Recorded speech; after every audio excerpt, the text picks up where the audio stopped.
Hey, everybody, I'll just need a second to sort of switch gears off of.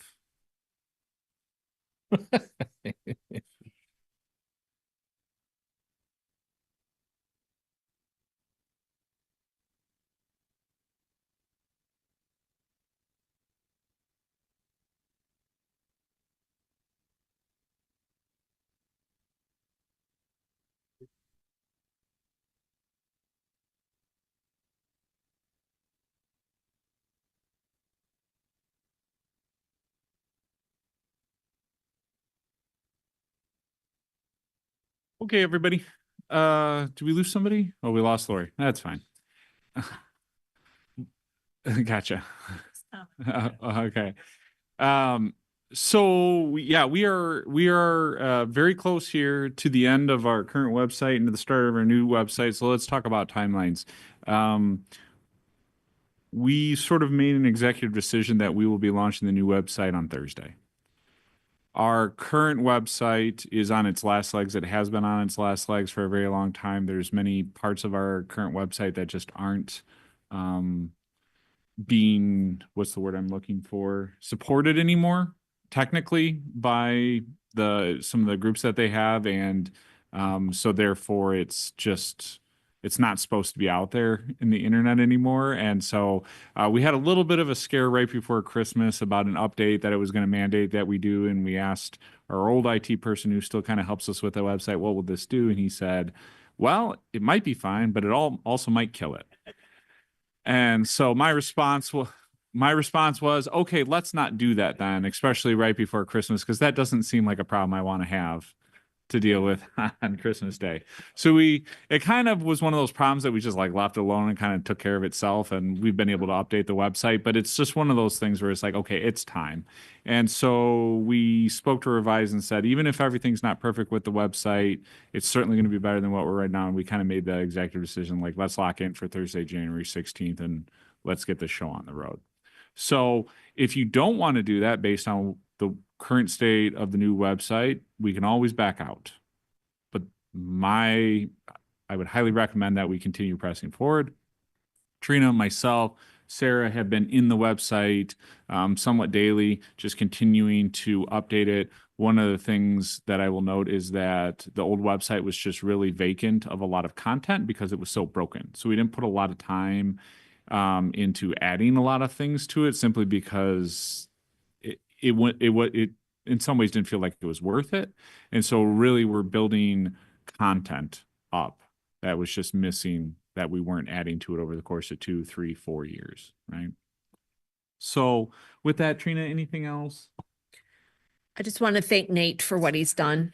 And he's not going to like this, but he has been just in it every day, all day. Yeah. And so what you're going, I don't know if you're sharing it tonight or not, Yeah, but we'll go through it. yeah, I just want to say most of this is him. Yeah. It's been really impressive. And I'm really proud of how this has turned out.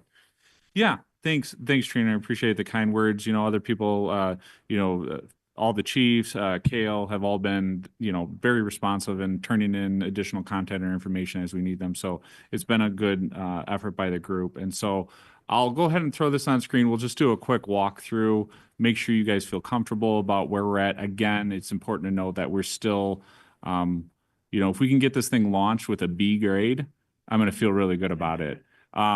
There's so much functionality here that we've yet to explore, that this is really just tip of the icebergs. And as folks who are still learning the site, everything's just not going to look quite the way we want it right away. It's going to take time to build it and know exactly how we want it to look.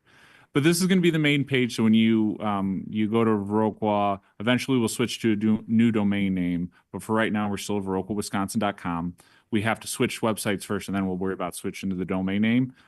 Didn't realize that you couldn't do it at the same time. That's what I was hoping that we would be able to do, but it turns out that's absolutely what you cannot do, because you run into this chicken and the egg thing with them trying to talk to each other. So this is the main page, 3 main sections. This is sort of your hero image. We can update these pictures as we want. Some of our quick links here, and then news and announcements. You will note that this is broken right now. All of a sudden, just this morning, as we were sort of adding some things, this is made up, of course. Trina was adding something to it. Yeah, there's been a bear problem. And this is still hasn't been updated. I was just testing some things out, but as soon as Trina went in to actually add full content, it sort of broke it. And so we've had conversations with Revise about getting this fixed up. I don't know why all of a sudden of days that this section, which has been fine for weeks and weeks now, decided to go down. But this is where we can put any news and announcements. So comprehensive plan meetings or updates regarding any projects that we're working on, and literally anything and everything. We can just make sure if we want to do a reminder about noxious weeds and making sure we're mowing grass or taking care of our properties or whatever it may be. We always have the need to try to communicate and highlight things, and this is the section for it. Down below, here's our meetings and events calendar. I've gone ahead and populated all of the meetings events that we have currently scheduled within the city of Viroqua. And so this is just sort of the main look on it. Any meeting, especially for a meeting like tonight, you can just come in and click on it. It will come up with this nice little pop-up that will show you physically where the meeting's at.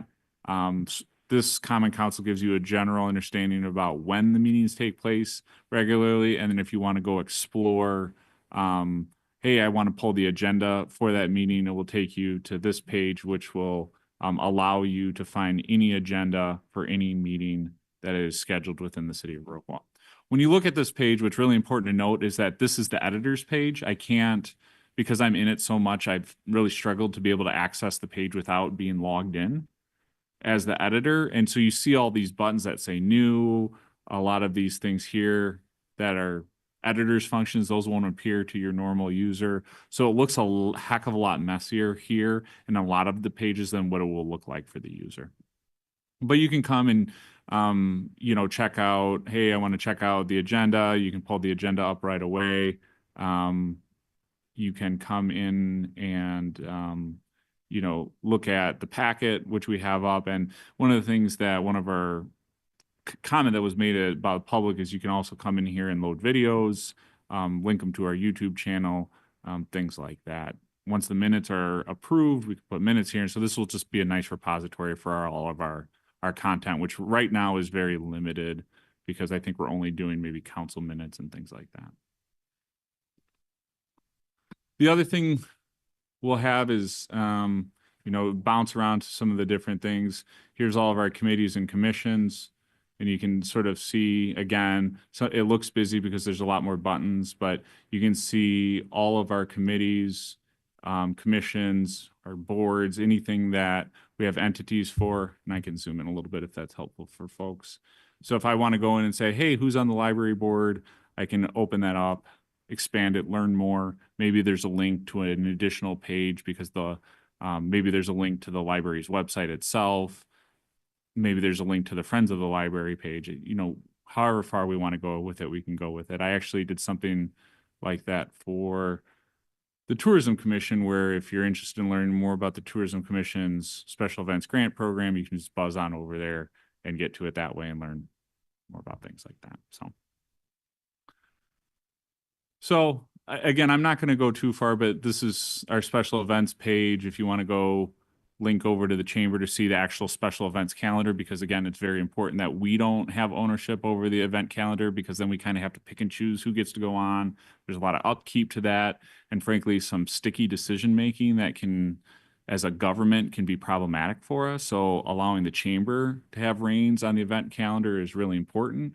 Really, our portion thereof is if someone needs a special event permit or wants to explore the grant, they can go through us.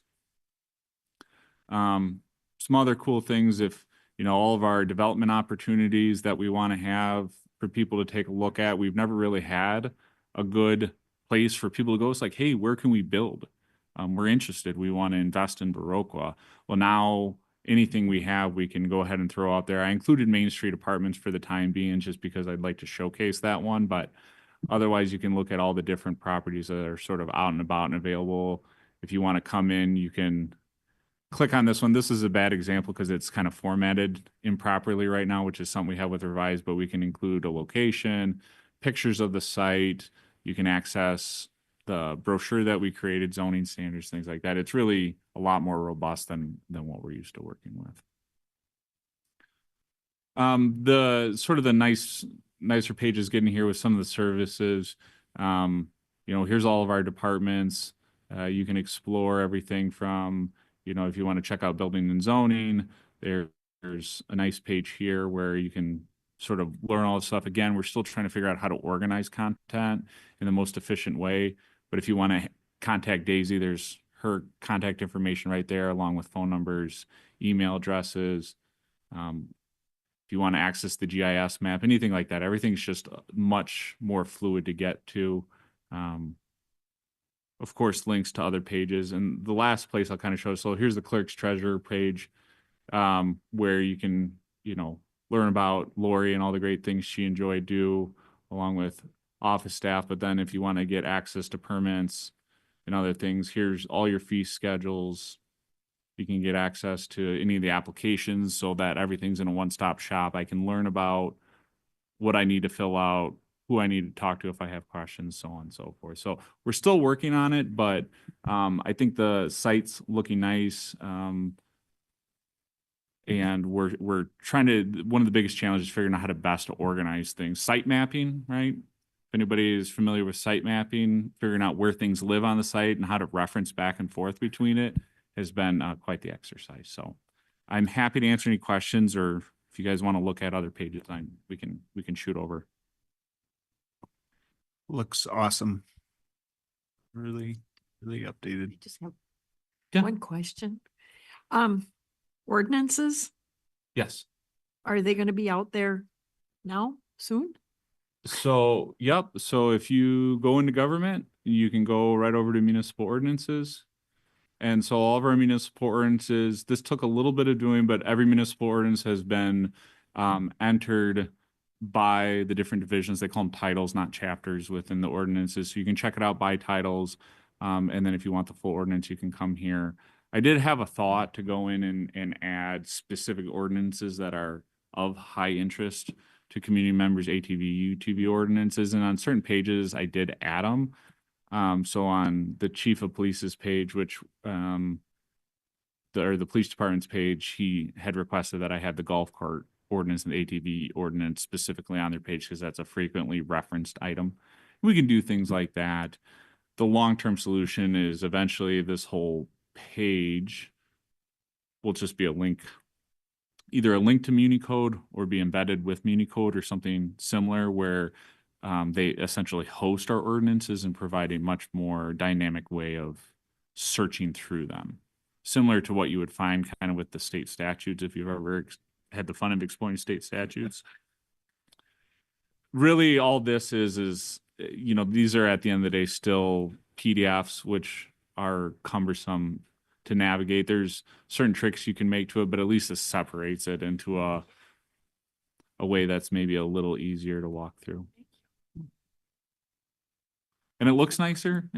Oh, it's So, great. at least if it's still at its core kind of not helpful, or I shouldn't say not in the most efficient and helpful form, at least it looks a little better. Is it paginated? To a degree. This is a question maybe for down the road, but who's going to be doing updates and how do we get stuff on it that we may want on it for the different commissions or?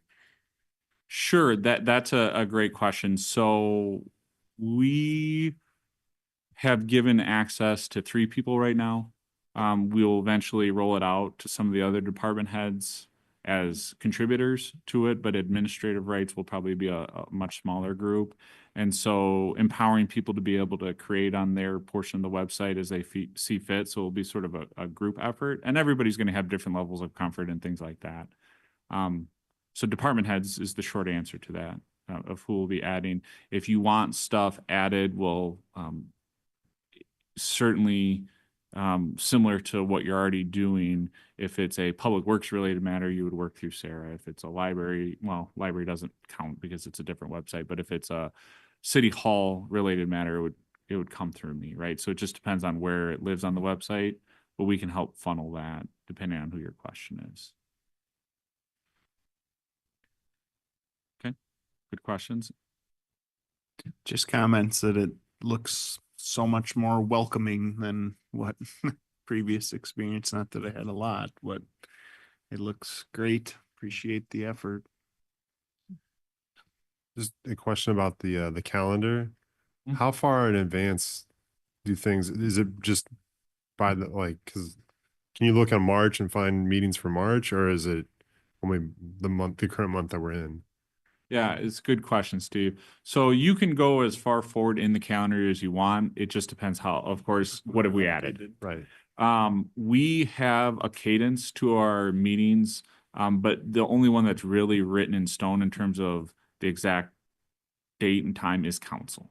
Everything else is fluid, either in what week it happens on or what time it happens. So even finance, we know it happens right before council, but does it start at 6? Does it start at 6:15?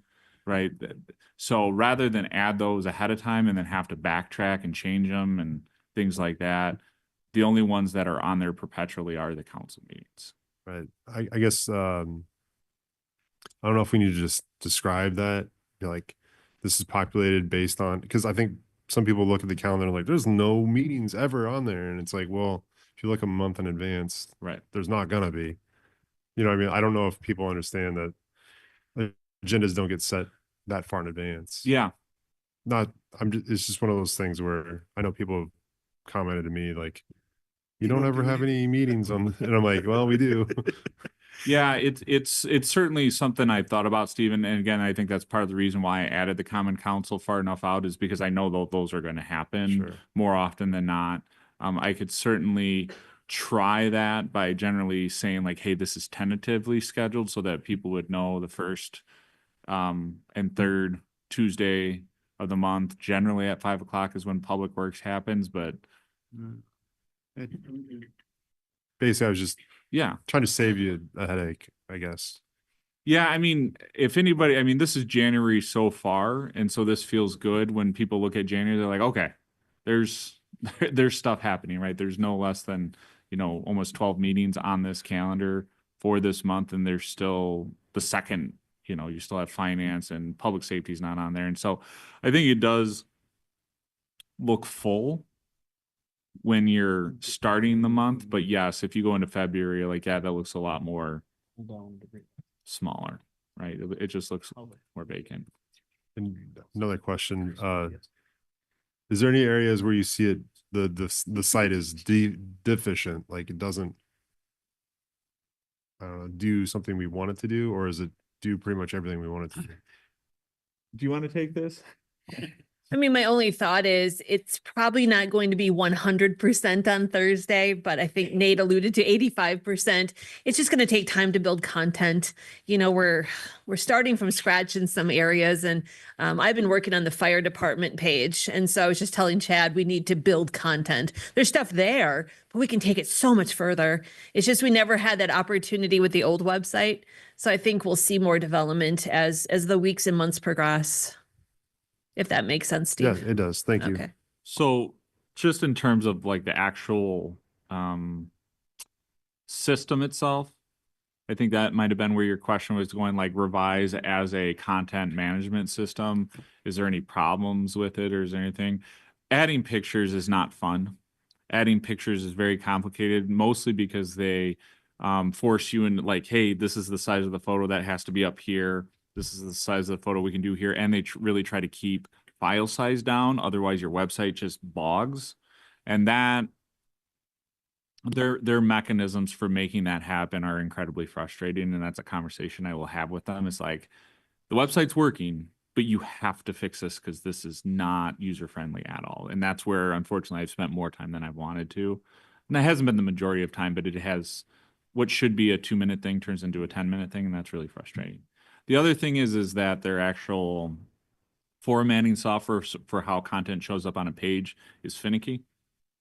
And so it's not it's a frustrating system, but the outcome of it is like, okay, if I can generally get it to work and it looks nice, then I can live with it. And some of it's hard to know because granted, I've been in it for a while. It's like there might be, we haven't really done any of the tutorials as much as maybe we should. We went through hours and hours of training, but there's a lot of educational software in the back that we just haven't gotten into because we've just been about doing rather than learning and then doing. So it's not perfect by any means. If somebody comes and calls me and says, hey, what do you think of revise? I'm like, well, let me tell you two things, Are you prepared to be frustrated a little bit? And are you prepared to not get your pictures to load? And if you can live with that, then the site looks nice.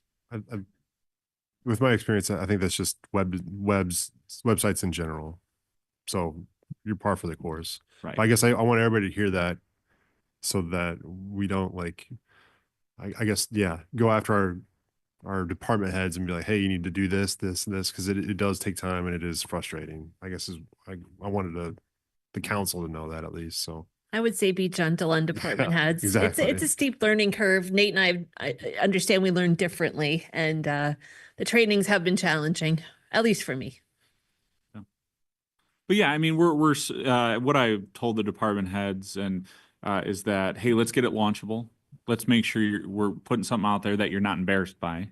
And let's certainly make sure we're not putting something out there that's going to cause you more work because there's incorrect information or all of a sudden a form you didn't want out there is out there, stuff like that. But in terms of like what your long-term vision is for your site, it's just that, a long-term vision. It's not going to be here day one. We'll slowly build into it, right? Like, I'm sure we all have dreams about like, oh, we should have a page for this and a page for that. Like, yes. And we'll get there. thank you. Thank you. Any other questions? Trina and Nate have done so much on this project. It's really great. And then the department heads have all been working, trying to squeeze in the middle of everything else that everybody's trying to do, how to get it up and running. So I just want to thank everybody for all the work you've put in on this. It's very, very good. So yeah. If nobody else has anything, we'll move on down to the next agenda item. Thanks, Are you Trina. good, Nate? Yeah. Okay. Item number 16 is discussion with possible actions on MCS Networks contract for managed IT services. So this conversation was brought up back in December, the first meeting in December. We introduced the contract, how we were going to approach it, but what we were missing was what the actual numbers were going to be. On the 12th, so I think within 4 days of our first meeting, Mike came on site. Maybe it was 2 days actually, and did an audit in every department except for the library because the library has IT services through just a different system. And since that point, Mike and I have been working on the contract, working with George. Mike's been working with his lawyer just to make sure we're in a good spot. What I sent you out late last night was pretty close to the version that I'm going to share right now. And I'm just going to essentially share two broad documents. One is the IT service form, and that will be on the screen here in a second.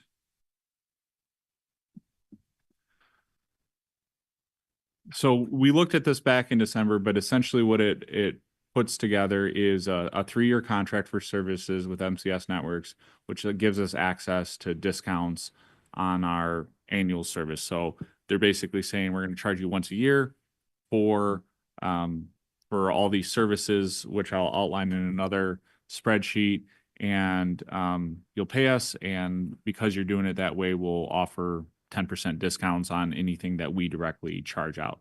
They can't offer discounts on things that they buy on our behalf, like security suites and different software that they have to have because they're paying full price for it. But any of the gold packages, platinum packages is they'll make available to us at a discount.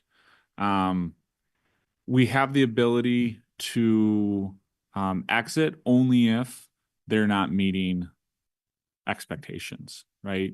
And we'll get into that. So what has been added here that wasn't on the one you received last night, and again, I don't know, everybody hasn't received last night, and so we'll just kind of walk through this a little slower, is Exhibit A is just all the services. And those services are summarized here in the spreadsheet. These are all the things we are receiving per department. And so devices that are unprotected and unserviced will receive that. They'll receive security suites, backups, and then they'll, like, if there's a problem with it, it's not, hey Nate, can you come take a look at my computer? It's like, we put in a ticket and Mike takes care of it. He can remote in. If it's really broken, we can get it to him, or he can come down and deal with it. But these are all the services, and as you can see, it's a lot of PC support, server support, network management, all the things that we're just kind of doing without right now and hoping things don't break. If a network needs reconfiguration for some reason, a firewall port open, I don't know how to do any of that. And that's why we're paying for network management. If there's any security lapses, like, hey, none of your places have firewalls. Do you know that? Okay, should we? Right? Things like that, like basic stuff, and who's managing the firewalls and all that stuff. So this is just a run through of what we've identified in over months of conversation with Mike about what we need. I've challenged him. I said, do we really need this? Do we really need that? And then very quickly in that conversation, I realized I don't know what I'm talking about and that he's probably right. And he explains it in such a way that it becomes very obvious that that's probably not a place where we want to get cheap. So these are the services that are all packaged together. They're all separated in terms of 6 or 7 different exhibit A's, but this is just the summary of those exhibits. Can I ask you a question? Yeah, go ahead, Cindy. Were you going to talk about the 3 columns? I wasn't sure what the budget. Oh, sure. So, yeah, good question. So when we did the budget, it was based off our best approximation of what the numbers were going to end up being, how many PCs we had, servers, what kinds of packages we were going to need, but it was all done pre-audit. So before he came on site, we had to get something in the budget to cover it. And so essentially the first column for each department shows that the number count we did for the budget and what that cost was going to be. And then after the audit, what the number count was going to be, and therefore how the budget changed. And this is just a variation. Number counts went up in some ways, down in other ways, and then our cost went up. Again, remember how I do things kind of wacky. This is an increase in expense because we went from a lower PC support to a gold level support because upon coming on site, he's like, no, we actually can't do that on that. And part of it is because he explains that if you do only a bronze PC, it's like the bare minimum. And if there's problems with it or you know you're going to need work done, then I'm going to charge you time and labor to deal with it because you're only getting the bronze support. But if you go gold support, all that stuff's wrapping in and it's going to be a heck of a lot cheaper with you. So if we know there's going to be a problem with that PC, which I can see, then go with the cheaper option of gold support. And him and I are conceiving plans on how we handle our fleet of IT equipment, right? So we have a fleet of IT equipment that's never been properly managed. We buy things as we need it. We have no idea how many devices we have or a good record of where they're at. And that's part of what he's helping me with. And if we find we have an overabundance of equipment, well, then we try to work to decommission things so that we're not overpaying for service on equipment that we really don't need that many of, right? But again, that will be not just a me decision, a conversation with the department heads and if we need to, committees. So the platinum ones, that was the police department. Then I see. Yeah. So the police department has the most equipment and also has the most needs based on the type of work that they do. They have something called CJIS requirements, which are some high level requirements passed down from the Department of Justice. And so part of the reason where we're really excited to have Mike is he's very familiar with those CJIS requirements and knows exactly what the standards are that we have to meet, which is why you see a heck of a lot more things like all this NAS, DC hosting, firewall port lease, these Duo Essentials. A lot of these things are because it's just, we're dealing with some very, I don't know, sensitive information, Rick. And also the police department, along with the fire department, has the highest level of need for things to work right there and then. Right. And so they have higher level packages because a squad car computer goes down or something like that. That's potentially a problem. John's looking at me and saying, we didn't have squad computers when I was a police officer and it worked out just fine, but right. John had a hunch, right? Everybody back then had hunches. No, I'm teasing John. So that's generally where we've landed. The cost overall, you can see the cost is more. I've had conversation with Cheryl to talk to her about the utilities, and I think she recognizes, again, we're going to try to gear down on some equipment that might be unnecessary or ready to be phased out.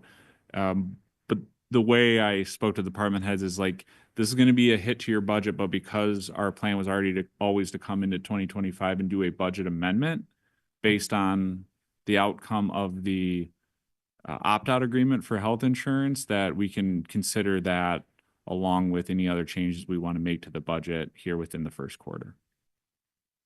And again, I would suspect at this point for roughly $3,000 to the general fund, I think we need to move forward with that cost for now. And some of these devices will fall off after 6 months if we do things correctly. Not a lot, certainly not the majority, but you know, the difference between 4 or 5 computers monthly makes a big difference. So we will try to be as economical as possible.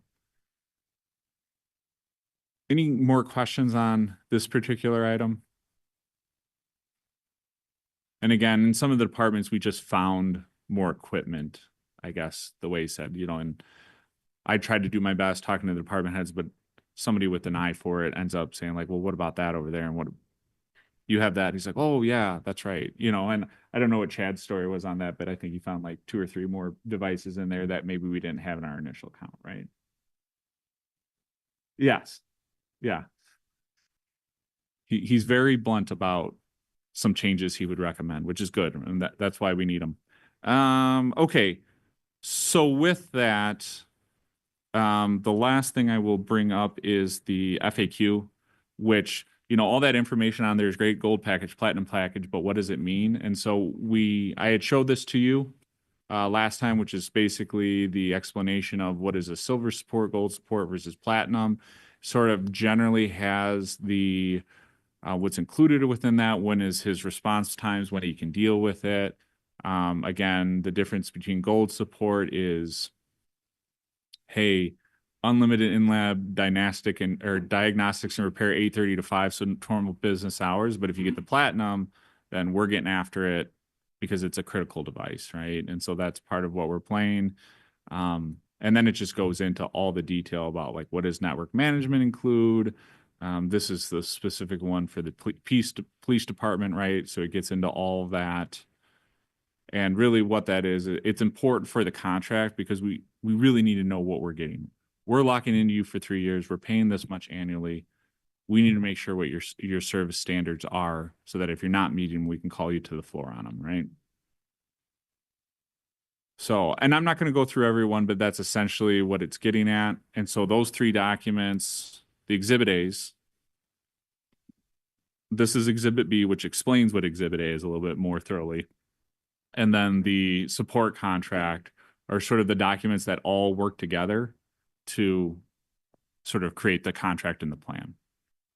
And so, I don't know if we need to go through any of this again. I know it's been about a month, and with the holidays in there, we may have lost some things. George did look at this.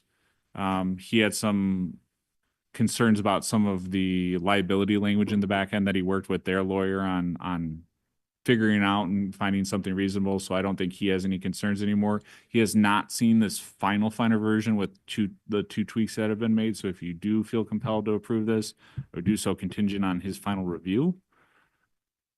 But to me, my recommendation would be that we move forward with this contract along with Exhibit A and B as shown, so that we can really allow him to get started. Because he's been trying to help on the side. I shouldn't say on the side, with side agreements on some very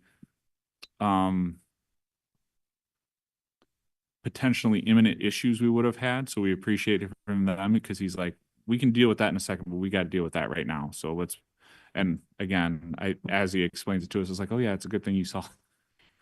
And so we're sorting through things. Just, I guess, a point of clarification. Is it a one-man team, or does he have a team of people? He's got a group of individuals that work for him. He's right now our point person on it, but he does. In my 2 or 3 months of working with him, he is very available. And so I don't necessarily have a concern with response times, and if he says he's going to do it, then that's his response time, then that's what he has to do. Right. I guess I was just like, depending on, like, if he's on our gold level problem and somebody has a platinum level problem, does he leave our gold level problem to go to their platinum level problem? I guess is.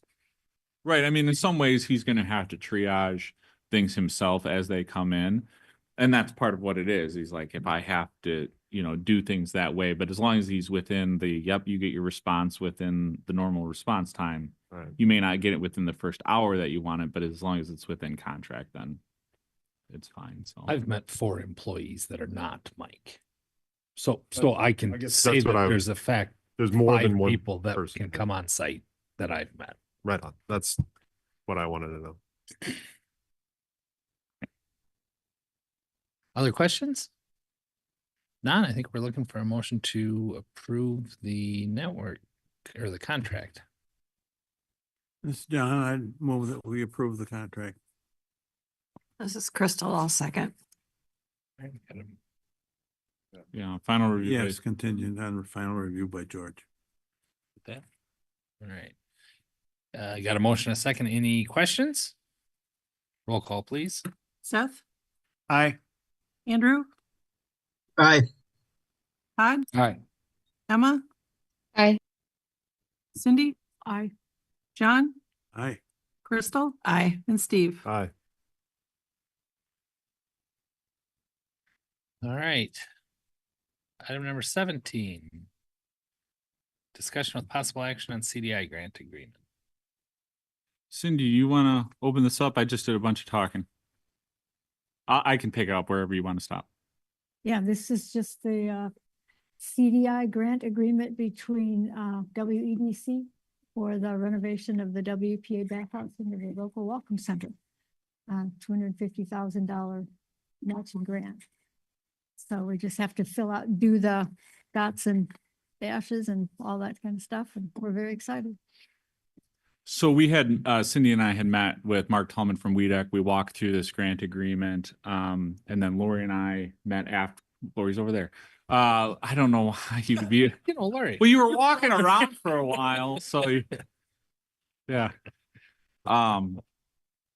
So, and Lori and I had met as well, just to make sure all the requirements of the grant were doable for us from monitoring and reporting. And we feel very confident that it's all very doable. I asked Mark about timing of, hey, we signed this grant agreement. We still don't know where we're still not fully greenlit, right? We're moving towards authorization to bid on the project. And then obviously the bid window takes some time to be out there, about a month. We get bids back, we come back here with the bid tabulations, and then we decide, can we pull the trigger or not? And I said, well, what happens if, the moon falls and all of a sudden we can't pull the trigger for whatever reason? And basically said, yep, go ahead. There's no reason you shouldn't sign this agreement. You want to secure the funds because right now they're allocated to you, but we haven't cemented them to you, or basically said, nope, they are yours and nobody else can get after them. So he's like, you need to sign this contract as soon as possible. But if something happens and the project falls through, you don't get any black marks, red marks, any marks, ill will, whatever it may be, because we have to basically say, sorry, but this happened. I'm not saying it will. It's just when we talk about the what ifs of the world, I don't think there's any downside to signing at this point. And essentially what it's doing is saying, yes, we accept the funds, but we're not going to get hit over the head with any penalties if we accept it and then have to back out. So George did review this as well. Didn't feel like there was anything in there that was overly concerning.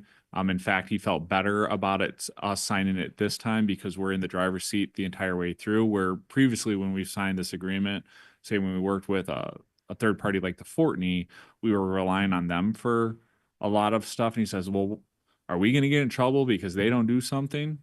And there's other mechanisms to take care of that. But for this, it's much more simpler because, again, we're in the driver's seat the whole way. So, again, I would recommend you move forward with approving signature of this agreement. Thanks, Nate. Any questions? This is Steve. I make a motion. We, I guess, sign the CDI grant agreement. Todd will second it. All right, we've got a motion and a second. You want to do a roll call? Lori, just an FYI, we do have the updated agreement that has Justin there instead of me. It must just not made it in the packet. Okay, okay. I just want to make sure you got the updated one. Do a roll call? Andrew, Aye. Todd, Aye. Emma, Aye. Cindy, Aye. John, Aye. Crystal. Aye. Steve Aye. and Seth. Aye. All right. Item 18, discussion with possible action regarding MOU governing shift selection process for the Viroqua Police Association. Okay, I think I'll let the chief sort of kick this one off and sort of explain it. Yeah, so this is just a shift preference. So the current model that we have right now is the members, the patrol that are in the union, they get to pick their shift preferences twice a year. So it'll be January 1st and July 1st. So they came to me and inquired about, instead of doing it twice, let's just do it one time. So they would be ultimately be on the same shift the entire year, and then it would open up in January again. I brought it to the association, sent the letter to Nate and I, and then the mayor. We looked it all over. There's no financial implications with this. Realistically, their biggest one is just daycare. So how shift preferences kind of work, it goes by seniority. So ultimately, let's just say, for example, for putting names to faces, is Robert Roche and Jeff Walburn started on the same day 12 years ago, 14 years ago. And then the brand new officer, so they could bump somebody come July 1st, and then all of a sudden, oh, I gotta change my whole daycare. So they really wanted it set for the whole year. So again, it just takes away twice financially, no implications, like I said. And then the ultimate one is even for scheduling purposes. I kind of love it. So admin wise, they're happy, we're happy. I don't see any negative to this, to be honest with you. Questions? Thanks, Rick. So we need a motion to approve. John, I'd move approval of the new MOU. Cindy, I'll second. Got a motion and a second. Any other questions? All those in favor say aye. Aye. Opposed?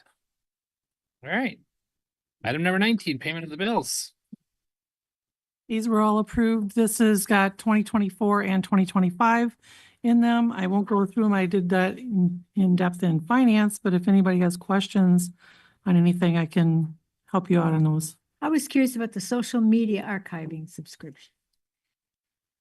Yeah, so by virtue of being a public entity, we have requirements for storing and backing up our anything on our social media feeds. So if anybody comes on the City of Viroqua page, starts making comments, that now becomes public record. And if somebody were to issue a records request, we would have to produce that. But Facebook or any of the other ones, they don't do it automatically. So this social archive group comes in and basically captures anything that happens on our public platforms. So that way we can maintain public information, rules and laws, and deliver things as we see fit. Rick was the individual sort of brought it forward and said, yeah, we really need to do this. I think the police department is, certainly that's a more salient topic in theirs, but it can, it's basically City Hall, police department, fire, library, and Kale at Park and Rec, who all have social media accounts. And so we sort of divvy up the annual cost between the five. This is something new. We did it last year. Oh, okay. And is this the third year we've done it? Yeah, it's just, this is the first year where we've broken it up across 5 departments. I think last year was broken up across 2 departments. And again, it's just, I think we've had, it's been more on our radar when it came to the budgeting cycle to just get it divvied up properly. Is the Does best. the library have something like that? Yeah, Oh. so the library is one of the 5 Oh, is what, departments. it was in there, wasn't it? Yeah, thank you. Yeah. The only other thing I'll note, we talked about this at, what, help me with the page number, Lori, for the boilers. I think that was in the additional bills in the 2024 on page 2, Yeah. 33,500. So, so yeah, library boiler system. I'm going to try to give the quick summary. It was discussed at public or finance personnel just before Christmas. There was a smell in the library. Sarah and Tyrell were brought in along with Chad, MG&E, along with H&N, who's our contractor for HVAC generally. And over the course of a few days, it was identified that both boilers had significant issues and were leaking hazardous gas into the building and had to be shut down. And so Trina went through a process of keeping the building on essentially life support by opening the doors and borrowing some heat from the link and turning on the fireplace and things like that. Fortunately, it wasn't as cold then as it is now. And Sarah and Tyrell worked very quickly and steadfastly with H&N to source 2 new boilers. And Sarah and Tyrell both looked at it and looked at options and essentially, rather than spending money in cleaning and labor, especially on units of that age already, it would have just made sense to replace them. And so contacted the mayor and Crystal per the procurement policy as an emergency purchase because the building needed heat. And we're able to get approval on that, make the purchase. And we got the boilers installed the Friday before Christmas, was it? So within approximately 4 days or less of when the issue arrived. So not fun, not something we wanted to do. It was noted that, the life expectancy on something like that without proper maintenance isn't uncommon. For those of you who recall the glycol issue and some of the other HVAC issues, it was noted to me that those were completely separate issues and that this isn't a sort of systemic thing that's related to that. This is just a matter of the city needing to be more diligent about its preventative maintenance on its devices. And so Sarah and Tyrell have been working well with H&N on getting annual maintenance contracts set up and making sure that we're catching all of this in a more timely fashion. And that we're extending the life of these units as far as possible, and then certainly catching them in a way so that we can plan for them from both an operational standpoint and a financial standpoint, and certainly not let it get to the point where it becomes an emergency like it did. I think that Trina and the library staff are owed a lot of, or debt of gratitude for all the extra work they had to do. She said that the room was where all the books go when you put them in the slots. It was just full because they were closed for a few days and they had to keep the birds alive too, And so I give you a lot of credit for all the work you guys did, especially Trina. Yes. She was very happy camper when that was fixed. So again, I don't mean to rehash everything we did at personal and finance, but it is a large dollar amount. And as council goes to approve it, I think it's important that you kind of know the full backstory behind that particular item. Thanks, Nate. Any other questions? No, we're looking for a motion. I may make a motion, we pay the bills. Steve, I'll second. Got a motion and a second. Roll call, please. Todd, Aye. Emma, Aye. Cindy, Aye. John, Aye. Crystal. Aye. Steve, Aye. Seth, Aye. and Andrew. Aye. All right, with that, second period for public comment. Nobody left here. Is there anybody online that would like to make a public comment? We have a few folks, Mayor, but it looks like none of them are interested at this point, so I think you're good. Sounds good. With that, I would take a motion to adjourn. Just Todd will make a motion to adjourn. Steve, I'll second. Got a motion and a second. All those in favor say aye. Aye. Aye. Opposed? We're adjourned. Thank you, everybody. Nate.